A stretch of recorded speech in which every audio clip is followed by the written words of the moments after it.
गावडेची. आता क्रिश गावडे कोण, तर क्रिश गावडे गडचिरोली मधून येतो. तो प्रॉपर कबड्डी प्लेअर आहे, पण कबड्डी प्लेअर असताना देखील त्याचं काम जर म्हटला तर तो काम वीटभट्टीमध्ये करतो. म्हणजे वीटभट्टी आपण आपल्याला माहिती झालं वीटभट्टी, त्याचा वीटभट्टीवरती काम करणारा तो कामगार आहे आणि तो हे काम करत करत आपला एक छंद कबड्डी जोपासतो. आणि हे छंद जोपासत जोपासत त्याने 51 टुर्नामेंट खेळले कबड्डीच्या आतापर्यंत, मोठ्या टुर्नामेंट.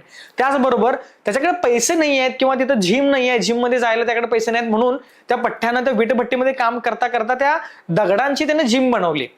त्या दगडांना त्यांना अवजारं बनवून म्हणजे व्यायाम करायची साधनं बनवून तो त्यातून व्यायाम करतो आणि अगदी घटीव त्याने बॉडी बनवली. त्यामुळे हे अथर्व गावडे याच्याबद्दल पण खूप छान अशी त्याची एवी दाखवली गेली. त्यानंतरची एंट्री येते विजय खबालेची. आता विजय बद्दल सांगायला गेलं तर विजय हा एक गावातला प्रॉपर असा शेतकरी टाईप माणूस आहे.